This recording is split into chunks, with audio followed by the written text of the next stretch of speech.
So twinkle time again. It's about time we had a look at these. I've lost one. I'm confident I had one in a pot, one left in a pot. And I don't remember chucking it out, but I can't find it. So the twinkles that I've got are mounted, so be it. This is just a little piece that was put on a mount to see if it would grow, which it promptly did. Another new growth just started there as well, looks like. So these are new growths maturing that may or may not spike this time round. I mean, it's quite a small plant, no tag on it. I can't remember which one that is. I'll put these back as I go along because I'm just starting my watering and I haven't got to these yet. I thought I'd do them before they start dripping everywhere. Now again, this is another little piece. Now I know this one is the yellow one, and strictly speaking, that growth there in the centre of shot now is big enough to bloom, and it's got 2 or 3 bulbs behind it. There's no reason why that shouldn't bloom, but it's not spiking yet. It may well do. I'd expect that bulb on that plant, that's 2 pieces as well. So you've got the top piece ending with that mature bulb and then the little piece down below, which I doubt is strong enough to bloom yet. So that's that. So that's a yellow one. This one is an I don't know, I suspect. Yeah, this is an I don't know. Got a feeling this might be the cinnamon one. But whichever one it is, that is a very, very strange spike. It's coming out of the oldest leafless pseudobulb. I've never seen an Oncidium type do that before. However, the other spikes are in the more logical places on the mature growths. And on this particular one, it only looks like we're going to get 1 spike per latest growth. But nonetheless, it should be a reasonable show because the spikes are already branching quite well. But again, don't hold your breath. So that's probably the cinnamon one. And when they bloom this time round, I'll get tags on them, those that haven't got them. This one's starting spikes a little bit more traditional, because like this growth here has got 2 spikes, 1 each side. That's more like what you expect. Round here we've got 1. So this hasn't got many spikes, but then this got disturbed quite badly, taken out of a pot and put on a mount not too long ago, and this is the one with a name. So Siku Marguerite Chianzi Glory, and effectively that is a twinkle crossed back with Sotoanum. Can't remember the colour on that one. If it's half Sotoanum and half twinkle, chances are it's going to be pinkish. But it's got its tag on it, and I'm sure in my notes I've got a colour as well. So those are the small ones, and then we get on to the big stuff, which, if I can get this down.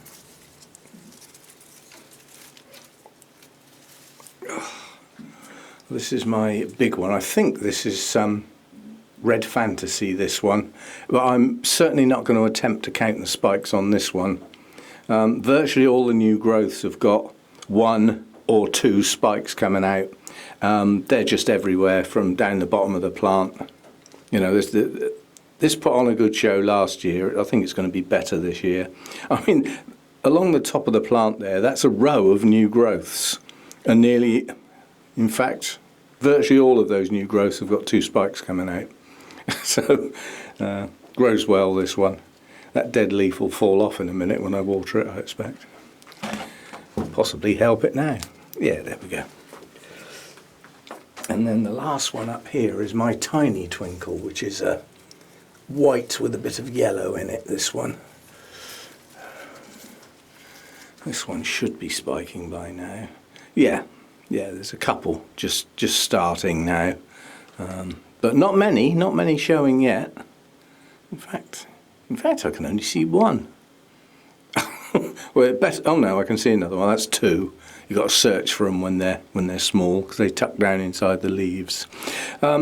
This normally puts on quite a good show as well, and it's got quite a lot of new growth on it. Some new growths are still growing; they're not mature yet. But I suspect there'll be quite a few more spikes than that. It normally puts on a good show, the tiny Twinkle. It's like a smaller version of most of the other Twinkles. The bulbs do stay that little bit smaller. It's not much really, you know, it's not like a miniature, just a little bit smaller.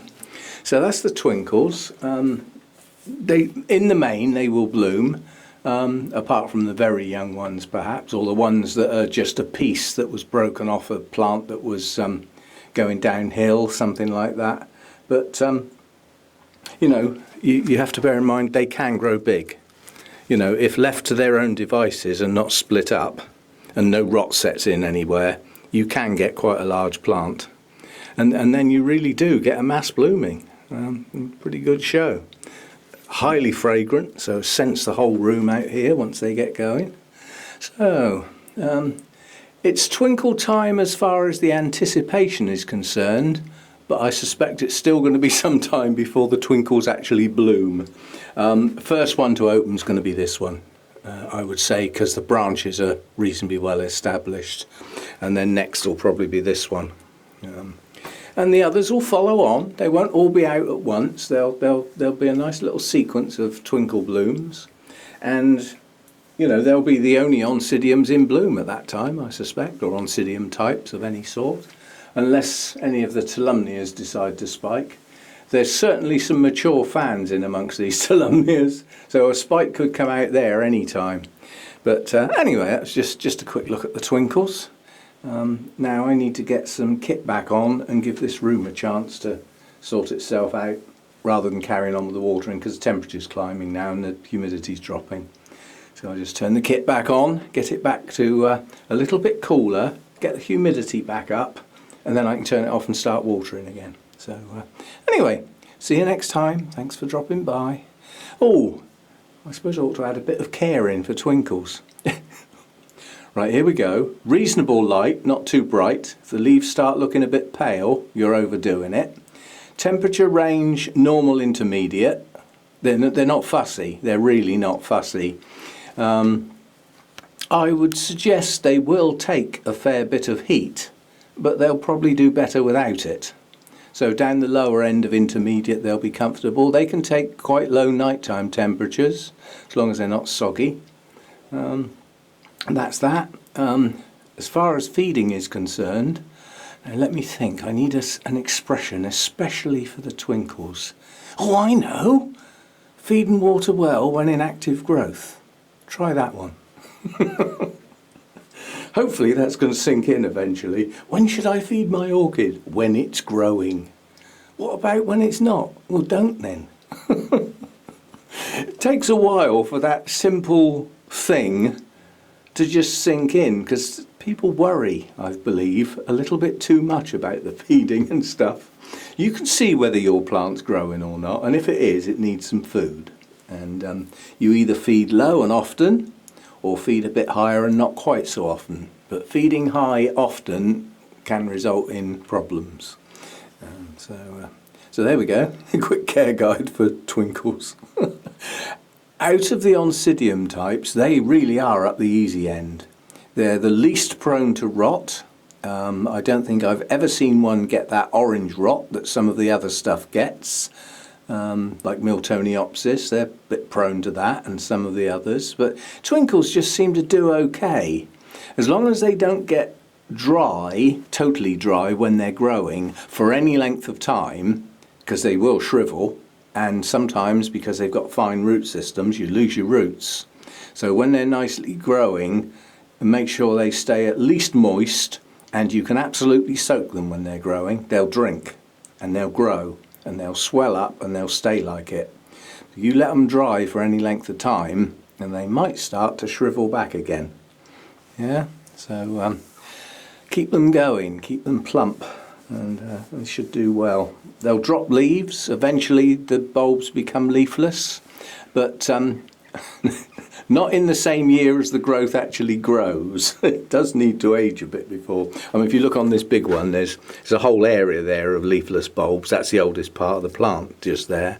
That centerpiece, and it's grown away from there in all directions. So all the new growths are in like a circle around the outside, with the oldest part in the middle. So eventually that's going to look awful, because the middle of the plant's going to have no leaves at all and just be a mass of manky looking bulbs. At which point it'll have to come off and be split and start it again. But not yet, maybe next year. Oh, number 2. Makes it look a bit better when the older leaves drop off. While they're yellow, it looks like the plant's dying. It's just a few leaves. And I got some dye back on some of the older leaves as well.